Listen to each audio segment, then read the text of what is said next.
कानून है जिनके बारे में आप जानिए। पहले देश में दो तरह के कानून हैं जो कि इस वक्त मौजूद हैं। एक जिसको आप कहते हैं क्रिमिनल लॉज, क्रिमिनल लॉज, और दूसरा है सिविल लॉज, सिविल लॉज। ये दो तरह के कानून इस वक्त देश में मौजूद हैं। अब आपको यह समझना चाहिए कि ये दोनों लॉ किन परिस्थितियों में इस्तेमाल होते हैं और किस किस पर लागू होते हैं। जो क्रिमिनल लॉ है यह कानून अपराध करने पर लागू होता है। मान लीजिए किसी का मर्डर कर दिया, किसी के यहां चोरी कर ली, किसी के यहां डकैती कर ली, और यह सभी धर्मों के लिए एक समान है। आप हिंदू चोर हैं, मुसलमान चोरी कर रहा है, सिख चोरी कर रहा है, ईसाई चोरी कर रहा है, बौद्ध चोरी कर रहा है, कोई फर्क नहीं पड़ता, सबके लिए एक कानून है। यहां मुस्लिम पर्सनल लॉ नहीं है। अपराधी किसी भी धर्म या जाति का हो उसे वही सजा मिलेगी जो कानून में होगी, सीआरपीसी के तहत मिलेगी, आईपीसी के तहत मिलेगी। इसमें पीड़ित के पक्ष से राज्य कानूनी लड़ाई लड़ता है। दूसरा है सिविल लॉज, गैर आपराधिक और व्यक्तिगत मामलों के निपटारे के लिए यह कानून है। इसमें कानूनी लड़ाई की जिम्मेदारी संबंधित व्यक्तियों पर होती है कि आपको खुद अपना केस लड़ना है। सिविल लॉ के तहत संपत्ति का मामला आता है, पारिवारिक विवाद आता है, सेटलमेंट का मामला आता है, कॉन्ट्रैक्ट के विवाद आते हैं। ये सारी चीजें जो हैं वो सिविल लॉ में आती हैं। वैसे तो सिविल लॉज में मोटे तौर पर सभी के लिए एक जैसा कानून लागू होता है, लेकिन जब परिवार से जुड़े मामले आते हैं तो इसमें सबके लिए एक जैसा कानून नहीं लागू होता। जैसे शादी, तलाक, उत्तराधिकार और संपत्ति का मामला, इसमें सब पर एक जैसा कानून नहीं लागू होता, और इसीलिए यूनिफॉर्म सिविल कोड की बात हो रही है कि इन चारों मामलों में भी सबके लिए एक जैसा कानून। इस तरह के पर्सनल मामले में सबके लिए एक जैसा कानून फिलहाल नहीं है।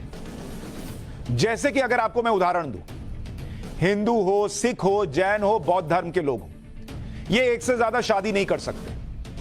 बिना तलाक दिए दूसरी शादी करना अपराध है और 10 साल की सजा हो सकती है। जबकि मुसलमानों में एक पुरुष बिना तलाक दिए 4 शादी कर सकता है। हिंदू में, सिख में, जैन में, बौद्ध धर्म में लड़कियों की शादी की उम्र जो है वो 18 साल के बाद मानी गई है लीगल। उससे पहले शादी करेगी लड़की तो गैर कानूनी है। मुस्लिम पर्सनल लॉ के मुताबिक मुसलमान लड़की 15 साल की उम्र के होने के बाद शादी कर सकती है। हिंदू, सिख, जैन, बौद्ध धर्म की महिलाएं तलाक के बाद कोर्ट जाकर गुजारा भत्ता मांग सकती हैं। मुस्लिम पर्सनल लॉ में तलाक के बाद इद्दत यानी 4 महीने 10 दिन तक महिला को गुजारा भत्ता मिलता है।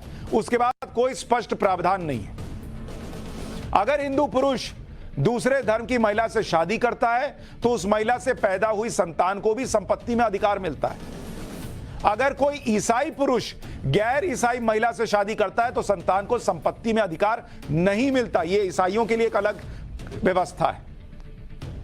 तो अगर यूनिफॉर्म सिविल कोड आएगा तो ईसाइयों पर भी प्रभाव पड़ेगा कि अगर ईसाई व्यक्ति गैर ईसाई महिला से शादी करता है और उससे बच्चा होता है तो उसको संपत्ति में अधिकार देना होगा। लेकिन ईसाइयों में कोई हाय तौबा नहीं मची है यूसीसी को लेकर। अच्छा, हिंदू धर्म में पति पत्नी तलाक के बाद फिर से आपस में शादी करना चाहें तो कर सकते हैं। इस्लाम में तलाक के बाद आपस में निकाह करने के लिए महिला का हलाला जरूरी होता है, जो मैं अभी आपको बता रहा था। इसी तरह आप संपत्ति के मामले में देखेंगे तो आपको दिखेगा कि कितना मुस्लिम महिलाओं के साथ अत्याचार है अगर यूनिफॉर्म सिविल कोड नहीं आता।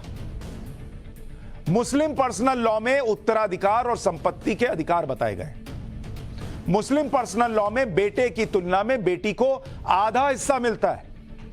यानी अगर बेटे को 1000 रुपए मिल रहे हैं संपत्ति में से तो बेटी को 500 ही रुपए मिलेंगे। यूनिफॉर्म सिविल कोड आएगा तो दोनों को 1000 मिलेंगे। पति के मौत के बाद पत्नी को संपत्ति का 6वां हिस्सा मिलता है। 6ठा हिस्सा। आप सोचिए, पति मर गया, पत्नी को बच्चे संभालने हैं, पत्नी को सब कुछ अपनी जिंदगी आगे देखनी है, उसको पति की संपत्ति का 6ठा हिस्सा मिलेगा, बाकी पति के रिश्तेदारों को जाता है। जबकि हिंदू उत्तराधिकार अधिनियम 1956 के मुताबिक पति की संपत्ति पर बेटा, बेटी और पत्नी सभी का बराबर अधिकार होता है। और अगर यूनिफॉर्म सिविल कोड आया तो मुस्लिम महिलाओं को भी यह बराबर का अधिकार मिलेगा। लेकिन नहीं, कुछ लोग हंगामा कर रहे हैं। इसके बारे में आपको और बताऊंगा। ये यूसीसी का विरोध करने वालों का डबल स्टैंडर्ड भी एक्सपोज करूंगा, लेकिन पहले आपको थोड़ा इतिहास में लेकर चलता हूं ताकि आपको पता चल सके कि यूनिफॉर्म सिविल कोड की बात आई कहां से।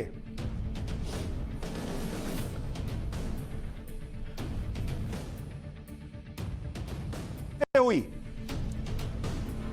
क्योंकि कुछ लोगों को ऐसा लगता है कि ये सिर्फ बीजेपी या नरेंद्र मोदी सरकार की दिमाग की उपज है यूनिफॉर्म सिविल कोड। दरअसल यूनिफॉर्म सिविल कोड का मुद्दा सबसे पहले आज नहीं आया है 2014 के बाद, 1835 में उठा था जब अंग्रेजों का राज था। 1835 में ब्रिटिश सरकार ने एक रिपोर्ट पेश की। इसमें क्राइम, एविडेंस और कॉन्ट्रैक्ट्स को लेकर देश भर में एक समान कानून बनाने की बात कही गई। 1840 में इसे लागू भी कर दिया गया, लेकिन धर्म के आधार पर हिंदुओं और मुसलमानों के पर्सनल लॉ को इससे अलग रख दिया गया। बस यहीं से यूनिफॉर्म सिविल कोड की मांग की जाने लगी, लेकिन मुस्लिम समुदाय इसके लिए तैयार तब भी नहीं थी। इसके बाद 1941 में बीएन राव कमेटी बनी, जिसमें यूसीसी की जगह हिंदुओं के लिए कॉमन सिविल कोड की बात की गई। मतलब मुसलमानों को साइड कर दिया गया, कहा गया हिंदुओं के लिए यूसीसी ले आइए, एक तरीके का कोड ले आइए। आजादी के बाद हो भी गया। आजादी के बाद हिंदुओं के कॉमन सिविल कोड पर संविधान सभा में चर्चा हुई और हिंदू कोड बिल पेश किया गया।